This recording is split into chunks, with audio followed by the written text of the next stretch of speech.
ಮಾನ್ಯ ಅಧ್ಯಕ್ಷರೇ, ರಾಜ್ಯಪಾಲರ ವಂದನಾ ನಿರ್ಣಯದ ಕುರಿತಂತೆ ಮಾತಾಡಲಿಕ್ಕೆ ನನಗೆ ಅವಕಾಶ ಕೊಟ್ಟಂತ ನಿಮಗೆ ಮತ್ತು ನಮ್ಮ ಪಾರ್ಟಿಯ ನಾಯಕರಿಗೆ ನಾನು ಅಭಿನಂದನೆಗಳನ್ನು ಸಲ್ಲಿಸ್ತಾ, ರಾಜ್ಯಪಾಲರ ಭಾಷಣ ಕಳೆದ ಹಲವು ವರ್ಷಗಳಿಂದ ನಾನು ಕೇಳ್ತಾ ಬಂದಿದ್ದೇನೆ. ಇಷ್ಟು ನೀರಸವಾಗಿ ಯಾವುದೇ ದೃಷ್ಟಿಕೋನವನ್ನು ಇಟ್ಟುಕೊಳ್ಳದೆ ಸಂಭ್ರಮವೂ ಇಲ್ಲದಂತ ಒಂದು ರಾಜ್ಯಪಾಲರ ಭಾಷಣವನ್ನ ಈ ಸರ್ಕಾರ ಹೇಳಿಸಿದೆ. ಸುಮಾರು 38 ಪುಟಗಳ ಈ ರಾಜ್ಯಪಾಲರ ಭಾಷಣದಲ್ಲಿ ಎಷ್ಟು ಯೋಜನೆಗಳು ಸುಳ್ಳು ಸುಳ್ಳಾಗಿ ಹೇಳಿದ್ದಾರೆ, ಯಾವುದನ್ನ ಈ ಸರ್ಕಾರ ಕಾರ್ಯಗತಗೊಳಿಸಲಿಕ್ಕೆ ಸಾಧ್ಯ ಆಗಿಲ್ವೋ ಅದನ್ನ ಹೇಗೆ ಸುಳ್ಳು ಹೇಳಿದ್ದಾರೆ ಅನ್ನೋದು ನಾನು ನಂತರಕ್ಕೆ ಬರ್ತೇನೆ.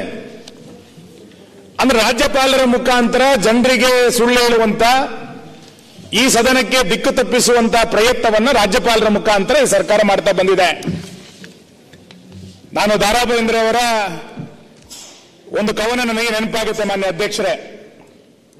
ನಾನು ಕಾಲೇಜು ದಿನಗಳಲ್ಲಿದ್ದಾಗ ಆ ಹಾಡನ್ನ ಅಥವಾ ಆ ಕವನವನ್ನು ನಾವು ಕೇಳ್ತಾ ಇದ್ವಿ. ಇಲ್ಲಿ ಕೂತಿರುವಂತವ್ರು ಎಲ್ಲರೂ ಕೂಡ ಕೇಳಿದಂತವ್ರು. ನೀ ಹಿಂಗ ನೋಡಬೇಡ ನನ್ನ, ನೀ ಹಿಂಗ ನೋಡಿದರೆ ನನ್ನ, ತಿರುಗಿ ನಾ ಹೆಂಗ ನೋಡಲಿ ನಿನ್ನ ಅನ್ನುವಂತ ಒಂದು ದಾರಾ ಬೇಂದ್ರೆ ಅವರ ಕವನವನ್ನು ನಾವು ಕೇಳಿದ್ವಿ.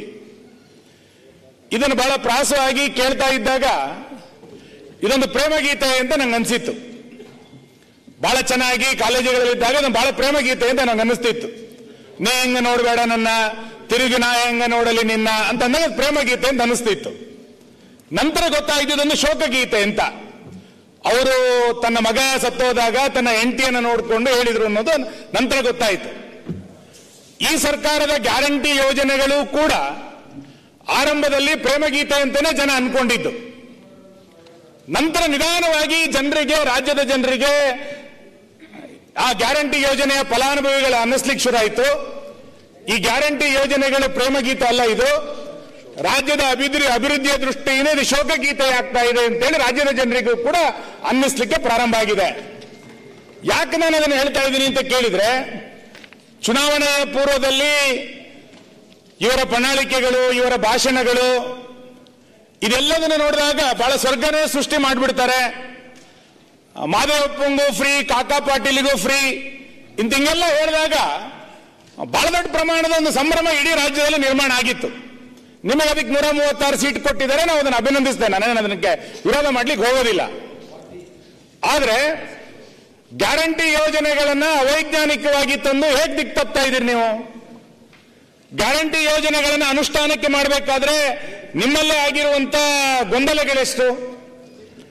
ಈಗ ಗ್ಯಾರಂಟಿ ಯೋಜನೆಗಳನ್ನ ಸರಿಯಾದ ಸಮಯಕ್ಕೆ ತಲುಪಿಸ್ಲಿಕ್ಕೆ ಆಗದೆ ಅದನ್ನ ಜನ ಅದನ್ನ ಯಾಕೆ ಹಾಕ್ತಿದ್ದೀರಿ ಅಂತ ಕೇಳ್ತಾ ಇದ್ದಾಗ ನೀವು ದಾರಾ ಬೇಂದ್ರೆ ತರ ನೀ ಹಿಂಗ ನೋಡಬೇಡ ನನ್ನ ಅಂತ ನೀವು ಮತದಾರರಿಗೆ ಹೇಳ್ತಾ ಇದ್ದೀರಿ.